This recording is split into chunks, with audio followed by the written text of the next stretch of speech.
More than 2 weeks after a botched beachfront invasion on the shores of Venezuela, 2 U.S. mercenaries captured by Venezuelan military forces have again publicly admitted they had the backing from the U.S. Meantime, on Wednesday, a special remote hearing of a United Nations Security Council was held over accusations that the U.S. was behind that failed coup attempt. But while the U.S. continues to deny it supported the operation, it did have some choice words for Russia. RT's Rachel Blevins is joining us now to discuss the latest on this. So, Rachel, how did this hearing even come about? So Russia was actually the country calling for this hearing based on a letter that was submitted to the UN Security Council by Venezuela, which was calling for some sort of response to this attempted attack on their government. Take a listen to a portion of that letter. I quote, "Armed groups of mercenaries and terrorists, organized, trained, financed, and protected by the governments of the Republic of Colombia and the United States of America, illegally entered the Venezuelan territory." Now, the U.S. ambassador to the UN argued that they never should have even considered the letter in the first place because the U.S. does not recognize Nicolas Maduro as the president of Venezuela. Here's what else she had to say. The letter from the illegitimate Maduro regime that prompted today's meeting is, as such letters always are, a long-winded compilation of fantastical accusations and demonstrable falsehoods. Unfortunately, for the second time in less than a month, our Russian colleagues have indulged their client regime's habit of blaming others for its appalling choices. So in addition to denying those allegations, the U.S. is also arguing the blame should be on Russia for taking this letter as credible in the first place. Wow. Okay, so then how has Russia responded, or have they? Well, the Russian deputy minister to the UN argued that if this is a case where the U.S. had no involvement whatsoever in this operation, then why was it led by 2 American citizens who just happened to be targeting the same president the Trump administration has been trying to overthrow for more than a year now? Take a listen to what he said. U.S. authorities claim that they have nothing to do with this. We would be glad to believe them, but fail to explain that according to the contract, 2 American citizens were planning to take hostage of legitimate Venezuelan president and bring him to the U.S. For what purpose, may I ask? Now, this operation was led by Green Beret veteran Jordan Goudreau, who spent months looking for investors, claiming his goal was to overthrow the Venezuelan government and then secure the oil fields, which would lead to a lucrative return on investment. He claimed he had contacts in D.C., the backing of the State Department, and that he was working with opposition leader Juan Guaido, who has had the full support of the Trump administration. Now, the attempt was carried out on May 3rd, just 3 days after former National Security Advisor John Bolton took to Twitter to say morning is coming to Venezuela again, and a few weeks after the State Department offered a $15 million reward for information on Maduro. And now, Rachel, what about Iran? They are sending supplies, they're sending tankers over to Venezuela right now. What's the latest on that?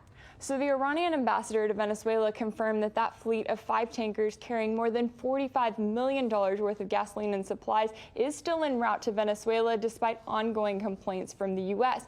And he argued that these are 2 independent sovereign nations and that they should be able to have trade and legal agreements with each other no matter the sanctions they are facing from the U.S. Now, Venezuela's defense minister also revealed the country's military plans to be ready and waiting to escort Iran's tankers as soon as they reach Venezuela's exclusive economic zone. And as we have been reporting, Venezuela has the largest oil reserves in the world, but due to the ongoing economic crisis that has been compounded by sanctions from the U.S., they are unable to refine their own crude oil, so they have turned to other countries like Iran for help. And of course, the U.S. has been very against that. So now it remains to be seen if Washington is going to try to move forward and stop that exchange. RT's Rachel Blevins, thank you for that update. Thank you. And for analysis on this ongoing situation, we will go to Danny Shaw. He's a professor of Latin American and Caribbean Studies at the City University of New York. Now, Professor, thanks for being with us. First, can you clear up any confusion for us as to why the U.S. is having such a problem with 2 countries, Iran and Venezuela, obviously, who are both sanctioned by the U.S., now doing business with one another? Is there any precedent for how to deal with a situation like this? Well, there's a long precedent of U.S. blockades against any country that doesn't do its bidding, but not in the middle of a global pandemic. And of course, Venezuela, Iran, any sanctioned, besieged country, any sovereign country has every right to trade on mutually beneficial terms. So these these 5 Iranian tankers, they don't just fly the flag of Iran, they really fly the flag of humanity, the entire global south, the entire third world who strives for a better way forward. Now, Professor, what do you make of Venezuela's response thus far? I mean, having a military escort to move these vessels to shore, doesn't that visually kind of amp up the tension? No, that's called common sense. That's what any country would do. The Venezuelans have been under the strictest sanctions imaginable, like Cuba, like Zimbabwe, like the DPRK, like any country that Washington and Trump and Obama and both wings of the ruling class don't consider their neo-colony. These sanctions have been incredibly cruel. And at a time when in the United States we have more than 1.5 million cases of COVID-19, more than 22,000 deaths here in New York City, how can the priority of Trump and the government be to overthrow a democratically elected government in Venezuela? And the UN hasn't really been too vocal on this entire Venezuela issue. They've not fully backed Guaido and his camp, but also they haven't really full-throatedly backed Maduro either. And they're definitely not telling the U.S. to stand down on any action against Venezuela, including these botched, off-the-books attempts at a coup. So what's the UN's role here? What's their position? The UN's response has been predictable, disappointing, tepid, liberal response. They've never out and out denounced these mercenaries who invaded Venezuela some 2 weeks ago.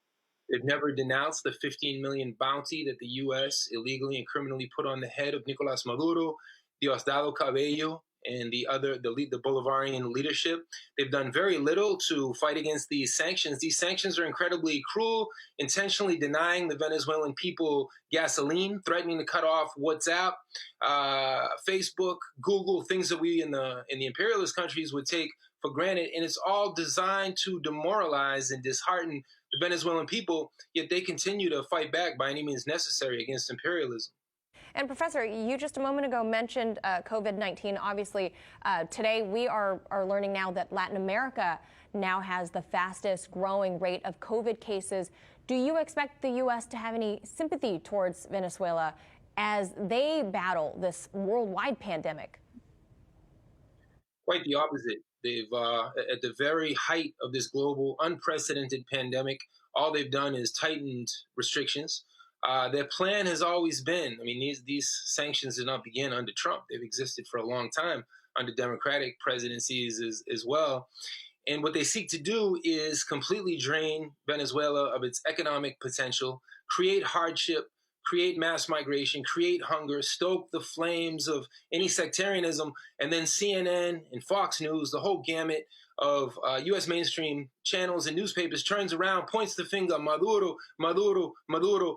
That's the only name they'll ever mention. They're probably not capable of mentioning any of the Bolivarian leadership, and they really don't have an understanding of how widespread Hugo Chavez, his influence in this Bolivarian revolution has been for 2 decades now. And Professor, I have a little bit of time left. You just mentioned that Venezuela has actually been in the crosshairs of the U.S. before Donald Trump. Can you give us a brief breakdown as to why? Oh, I think we all know why, because it's got enormous natural resources, the mines, the oil, the same reason that Latin America has been in the crosshairs of Spanish colonialism, Portuguese colonialism, and then U.S. neocolonialism with its junior partners now for 5 centuries. So not much has changed. We saw what the U.S. did to the Sandinista revolution in 1979. We saw the U.S. invasion of Grenada in 1983, the invasion of Panama in 1989. So the United States continues to have this 1824 Monroeist attitude that Latin America is their backyard. But the people of Latin America are sick of this. They're going to defend Telesur. They're going to defend ALBA and the gains of the Bolivarian project. All right. Professor Danny Shaw, we got to leave it right there. But thank you so much for your very hot take on this.